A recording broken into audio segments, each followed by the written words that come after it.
बिस्मिल्लाहिर्रहमानिर्रहीम। अस्सलाम वालेकुम स्टूडेंट्स हम टोटल इंटरनल रिफ्लेक्शन की एप्लीकेशंस पढ़ रहे थे। तो इसमें जो हमने पढ़ना है वो है ऑप्टिकल फ़ाइबर है। अब हम ये देखेंगे कि ऑप्टिकल फ़ाइबर क्या है और ये हम कहाँ पे यूज़ करते हैं। सबसे पहले अगर हम देखें तो ऑप्टिकल फ़ाइबर जो है ये इसके एडवांटेज बहुत सारे होते हैं, बहुत सारे एडवांटेज हैं, बहुत सारे फ़ायदे हैं कहाँ पे, टेलीकम्युनिकेशन फील्ड में। और आजकल ऑप्टिकल फ़ाइबर का यूज़ बहुत ज़्यादा हो रहा है क्योंकि इसमें एनर्जी का लॉस बहुत कम होता है। या जैसे अगर हमने सिग्नल्स वगैरह भेजने हो एक जगह से दूसरी जगह पे, तो वहाँ पे हम ऑप्टिकल फ़ाइबर को यूज़ करते हैं क्योंकि इसमें एनर्जी का लॉस, जैसे कि मैंने आपको बताया, कम होता है। तो यहाँ पे हमारे जो सिग्नल्स हैं वो सही तरीके से जो है वो कम एनर्जी लॉस के साथ जो है वो दूसरी जगह पे पहुँच जाते हैं। ठीक है, तो अब यहाँ पे अगर हम इसमें ऑप्टिकल फ़ाइबर का यहाँ पे आपको मैं बताऊँ तो ये हमारे पास ऑप्टिकल फ़ाइबर की एक डायग्राम है। ठीक है, इसमें क्या क्या चीज़ें होती हैं हमारे पास। ये ग्लास की बनी हुई होती है ऑप्टिकल फ़ाइबर। ठीक है, और इसका जो साइज़ होता है वो एक थ्रेड यानी धागे के या एक हेयर के साइज़ का होता है, बहुत बारीक होता है। यहाँ पे आपको देख के लग रहा होगा कि ऑप्टिकल फ़ाइबर जो है वो बहुत बड़ी होती है या इस तरह से, तो ये बहुत छोटी सी होती है। इसका एक हेयर के इतना साइज़ होता है या थ्रेड के इतना होता है इसका साइज़। अब इसमें कौन कौन से पार्ट्स होते हैं, किस तरह से वर्क करता है, ये करती है। तो ऑप्टिकल फ़ाइबर में हमारे पास जो बाहर वाला शेल है, जो आउटर बाउंड्री है, इसको हम बोलते हैं क्लैडिंग। ठीक है, इसको क्या बोलेंगे, क्लैडिंग बोलते हैं। और जो इसका इनर पार्ट है, जो अंदर वाला पार्ट है, उसको हम बोलते हैं कोर। ठीक है, जो अंदर वाला पार्ट है उसको क्या बोलते हैं, कोर, और जो बाहर बाउंड्री है इसको क्या बोलते हैं, क्लैडिंग बोलते हैं। अब जो हमारे पास कोर है और क्लैडिंग है, इनका रिफ्रैक्टिव इंडेक्स जो है वो, जो क्लैडिंग है इसका रिफ्रैक्टिव इंडेक्स यहाँ पे n लिखा हुआ है। n means refractive index. तो क्लैडिंग का जो रिफ्रैक्टिव इंडेक्स होता है वो 1.39 होता है। ये आप MCQs के लिए याद करेंगे, इंपॉर्टेंट है। उसके बाद यहाँ पे भी क्लैडिंग का जो रिफ्रैक्टिव इंडेक्स होगा वो 1.39 होगा और कोर का जो रिफ्रैक्टिव इंडेक्स होता है वो 1.53 होता है। ठीक है, और इस तरह से जो एयर का रिफ्रैक्टिव इंडेक्स है वो 1 है। तो क्लैडिंग और कोर का जो रिफ्रैक्टिव इंडेक्स है वो एयर से ज़्यादा रखा जाता है। ठीक है, अच्छा, अब हमने ये देखना है कि वर्क किस तरह से करती है। तो यहाँ पे हम ये कंसीडर करते हैं कि यहाँ पे लाइट रे जो है वो एक इसके अंदर एंटर हुई। ये इसको हम इंसिडेंट रे का नाम दिया। ठीक है, यहाँ पे जैसे ये इसके अंदर एंटर हुई तो थोड़ी सी क्या हो गई है, बेंड हो गई है, क्योंकि ये रेयर से डेंसर में आई। ये जो डॉटेड लाइन है ये किस चीज़ को शो कर रही है, ये नॉर्मल को शो कर रही है। नॉर्मल जिसका एंगल इस सरफेस के साथ 90 का बनता है। ठीक है, अब ये एंगल ऑफ इंसिडेंस जो है, जब इस नॉर्मल के साथ इसका हमने एंगल बनाया तो ये एंगल ऑफ इंसिडेंस है। जब ये इसने जैसे ही लाइट रे ने अपना मीडियम चेंज किया, रेयर से डेंसर में आई, तो जब ये रेयर से डेंसर में आती है तो आपको पता है ये टूवर्ड नॉर्मल बेंड करती है, और जब डेंसर से रेयर में जाती है तो away from the normal bend करती है। ठीक है, तो यहाँ पे ये रेयर से डेंसर में आई इसलिए टूवर्ड नॉर्मल इसने बेंड किया। ठीक है, ये से इसने बेंड किया और ये मूव कर रही है। ये कब तक मूव करती रहेगी, जब तक कि इसके साथ जाकर टकराएगी नहीं। अब यहाँ पे जाके इसने इसके साथ जाकर टकराई, जैसे ही टकराई, अब ये यहाँ से बाहर नहीं निकली बल्कि यहाँ से किस तरफ लाइट रे जो है वो अंदर दोबारा से आ गई, उसी मीडियम में वापस आ गई। ऐसा क्यों हुआ, ऐसा इसलिए हुआ क्योंकि यहाँ पे जो एंगल ऑफ इंसिडेंस है ये बड़ा हो गया है क्रिटिकल एंगल से।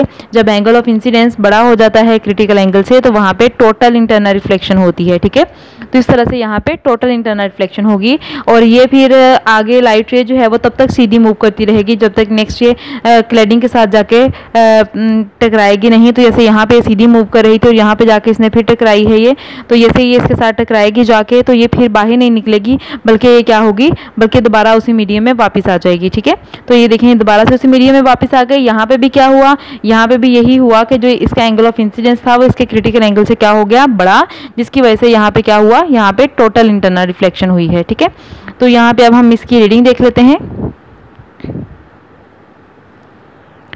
Optical fibre, total internal reflection is used in optical fiber which has number of advantage in telecommunication field।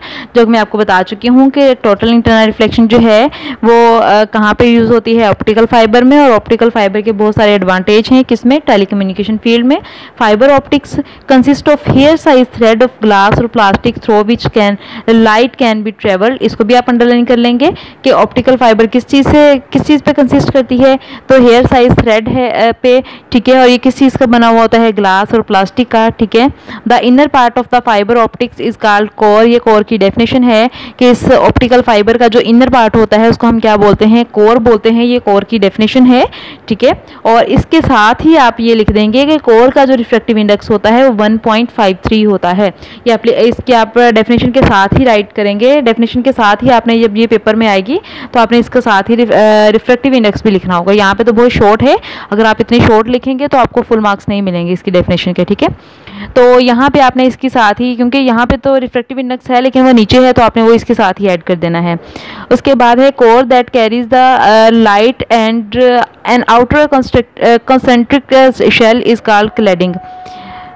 अब इसका जो आउटर शेल होता है उसको हम क्या बोलते हैं, क्लैडिंग बोलते हैं। ओके, तो यहाँ पे हमने क्लैडिंग की डेफिनेशन देखी। The core is made from glass और plastic of relatively high index of refraction. तो मैं आपको बता चुकी हूँ कि कोर का रिफ्रैक्टिव इंडेक्स होता है 1.53 होता है, जबकि क्लैडिंग का जो रिफ्रैक्टिव इंडेक्स होता है वो कोर की निस्बत कम होता है, 1.39 होता है। The cladding is made of glass और plastic but of reflectively low refractive index. तो वही चीज़ किसका रिफ्रैक्टिव इंडेक्स लो होता है और कोर का रिफ्रैक्टिव इंडेक्स हाई होता है, ये चीज़ आप उसमें भी राइट कर सकते हो इसकी डेफिनेशन के साथ भी कि कोर का रिफ्रैक्टिव इंडेक्स हाई होता है, और जब क्लैडिंग की डेफिनेशन लिखोगे तो उसमें भी आप ये राइट कर सकते हो और साथ में इसकी वैल्यू भी राइट कर सकते हैं। Light entering from one end of the core strike the core cladding boundary at an angle of incidence greater than critical angle and is reflected back into the core। क्या होता है कि light जो है वो जब इसमें एंटर होती है तो स्ट्राइक करती है कोर क्लैडिंग बाउंड्री के साथ। उसके बाद क्या होता है, यहाँ पे टोटल इंटरनल रिफ्लेक्शन होती है, क्योंकि इंसिडेंस एंगल जो है वो बड़ा होता है किसी क्रिटिकल एंगल से, तो वो अपने पहले वाले मीडियम में लाइट रे जो है वो वापस आ जाती है। In this way light travels many kilometres with small loss of energy. तो वही चीज़ जो मैंने आपको पहले बताई कि इसमें एनर्जी लॉस बहुत कम होता है, तो इस तरह से लाइट रे जो है वो ट्रेवल करती है मैनी किलोमीटर्स तक with small loss of energy, ठीक है। अच्छा, उसके बाद है in Pakistan optical fibre is being used in telephone and advanced telecommunication system. इसको भी आप अंडरलाइन कर लें, ऑप्टिकल फाइबर के यूज़ है कि कहाँ कहाँ पे ऑप्टिकल फाइबर का यूज़ होता है। Now we can listen thousands of phone calls without any disturbances. तो यहाँ पे हम कैसे किसी भी डिस्टर्बेंस के बगैर जो है वो फ़ोन कॉल्स सुन सकते हैं, क्योंकि वहाँ पे किस चीज़ का यूज़ होता है, ऑप्टिकल फाइबर का यूज़ किया जाता है इसमें। हम इसलिए इसको जो फ़ोन कॉल्स हैं वो आराम से किसी भी डिस्टर्बेंस के बगैर जो है वो सुन सकते हैं। तो नेक्स्ट हमारा जो है वो लाइट पाइप है। लाइट पाइप भी एप्लीकेशन है टोटल इंटरनल रिफ्लेक्शन की। अब लाइट पाइप में क्या होता है, ये अगर हमारे पास बहुत सारी bundle of thousands of optical fibres को अगर हम लेते हैं, उनको इकट्ठा करते हैं, तो वो हमारे पास क्या बन जाता है, लाइट पाइप बन जाता है। और ये लाइट पाइप जो है ये कहाँ पे यूज़ होता है, इसको इंजीनियर्स यूज़ करते हैं या फिर डॉक्टर्स यूज़ करते हैं बॉडी के इनसाइड को व्यू करने के लिए, ठीक है। तो ये बहुत छोटा सा है, ये भी शॉर्ट में आ सकता है। Light pipe is a bundle of thousands of optical fibres bounded together. जब हम बहुत सारी ऑप्टिकल फाइबर्स को इकट्ठा करते हैं तो फिर वो हमारे पास क्या होता है, लाइट पाइप बन जाता है। They are use to illuminate the inaccessible places by the doctors और इंजीनियर्स। और कहाँ पे यूज़ किया जाता है, कौन यूज़ करता है इनको, डॉक्टर्स और इंजीनियर्स यूज़ करते हैं, और इनएक्सेसिबल प्लेसेस के लिए यूज़ करते हैं। For example doctors view inside the human body, जैसे कि एग्जांपल यहाँ पे दे दी गई है कि डॉक्टर्स जो हैं वो ह्यूमन बॉडी को व्यू करने के लिए यूज़ करते हैं। They can also be use to transmit images from one place to another. और अगर इमेजेस को वन प्लेस से दूसरी प्लेस में ट्रांसमिट करना हो तो उसके लिए भी हम क्या यूज़ करते हैं, लाइट पाइप यूज़ करते हैं। इसमें यहाँ पे आप देख सकते हैं कि हमने लेंस जो है वो यूज़ किया हुआ है, ठीक है। यहाँ पे लेंस है हमारे पास और ये हमारे पास क्या है, लाइट पाइप है। तो यहाँ पे हम इसकी इमेज जो है वो देख सकते हैं, ये क्या है, फाइबर बंडल है, ठीक है। तो उसके बाद हमारे पास इसका जो नेक्स्ट एप्लीकेशन है, अब यहाँ पे इसमें बताया गया है क्या, lens and light pipe can be use together to produce a magnified transmitted image of an object. यहाँ पे लेंस क्यों यूज़ किया गया है, लेंस इसलिए यूज़ किया गया है ताकि हमें इमेज जो है वो किस तरह की नज़र है, मैग्नीफाइड। मैग्नीफाइड का क्या मतलब कि बड़ी इमेज, बड़े साइज़ की इमेज, क्लियर इमेज जो है वो हमें नज़र आए, ठीक है। अच्छा, उसके बाद हमारे पास है एंडोस्कोप। अब एंडोस्कोप हमारे पास क्या है, ये भी एंडोस्कोप जो है ये भी मेडिकल इंस्ट्रूमेंट है जो कि डायग्नोस्टिक पर्पज़ के लिए या सर्जिकल पर्पज़ के लिए यूज़ होते हैं। और इसमें भी हमारे पास ये भी डॉक्टर्स ही यूज़ करते हैं, ठीक है। और इसमें कुछ डेफिनेशंस हैं जो कि आपको बतानी हैं। एंडोस्कोप जो है वो मेडिकल इंस्ट्रूमेंट है। तो an endoscope is a medical instrument use for exploratory diagnostics and surgical purpose. इसको हम इस इंस्ट्रूमेंट्स को हम कहाँ पे यूज़ करते हैं? Exploratory diagnostics and surgical purpose के लिए यूज़ करते हैं। इसको आप अंडरलाइन कर लेंगे, ये एमसीक्यूज़ में आ सकता है कि एंडोस्कोप का प्रोसेस जो है वो मेडिकल या मेडिकल इंस्ट्रूमेंट जो है ये कहाँ पे यूज़ होता है। तो उसके बाद जो है वो endoscope is use to explore the interior organs of the body. इसको भी अंडरलाइन कर लें कि एंडोस्कोप जो है उसको किस लिए यूज़ किया जाता है? Interior organ of the body को एक्सप्लोर करने के लिए। Due to its small size, endoscope का साइज जो होता है वो बहुत ज़्यादा स्मॉल होता है। It can be inserted through the mouth, और इसको माउथ के ज़रिए से अंदर भेजा जाता है। एंड दस एलिमिनेट द इन्वेसिव सर्जरी, और इस तरह से हम इसके ज़रिए से क्या कर सकते हैं? Invasive surgery. The endoscope use to examine the stomach. अब एंडोस्कोप जब हम एग्जामिन द स्टोमिक, जब स्टोमिक के लिए हम यूज़ करते हैं तो इसको बोलते हैं सेस्टोस्कोप, ठीक है। और जब ब्लैडर के लिए यूज़ करते हैं इसको बोलते हैं ब्रोंकोस्कोप, और and throat are called gastroscope. Sorry, पहला जो हमारे पास स्टोमिक वाला है, एग्जामिन द स्टोमिक, इसको हम गैस्ट्रोस्कोप बोलेंगे। ब्लैडर वाले को सेस्टोस्कोप, एंड द थ्रोट इसको बोलते हैं ब्रोंकोस्कोप, ठीक है। 3 डेफिनेशन यहाँ पे हमारे पास बनती हैं। तो तीनों अलग अलग डेफिनेशन यहाँ पे तो बहुत शॉर्ट दी हुई है, लेकिन आप इसको प्रॉपर लिखेंगे। तो 3 डेफिनेशन है, तीनों डेफिनेशन आप लोगों ने करनी है, शॉर्ट क्वेश्चन के लिए बहुत इंपॉर्टेंट है। उसके बाद an endoscope use 2 optical fibre tubes through a pipe. अब यहाँ पे हम कितनी ऑप्टिकल फाइबर्स यूज़ करते हैं? 2 ऑप्टिकल फाइबर्स यहाँ पे यूज़ करते हैं थ्रू अ पाइप के जरिए से। A medical procedure using any type of endoscope is called endoscopy. अब ये तो था हमारे पास एंडोस्कोप जो मेडिकल इंस्ट्रूमेंट था, ठीक है। अब यहाँ पे हम बात करें एंडोस्कोपी की। तो एंडोस्कोपी ऐसा प्रोसीजर जिसमें हम क्या करते हैं? एंडोस्कोप यूज़ करते हैं, उसको हम क्या बोलते हैं? एंडोस्कोपी बोलते हैं। ये एंडोस्कोपी की डेफिनेशन है। तो यहाँ पे आपके पास 4 से 5 डेफिनेशन बन गई इसमें। अब हमने 2 ऑप्टिकल फाइबर के जरिए से किस तरह से हम यूज़ करते हैं?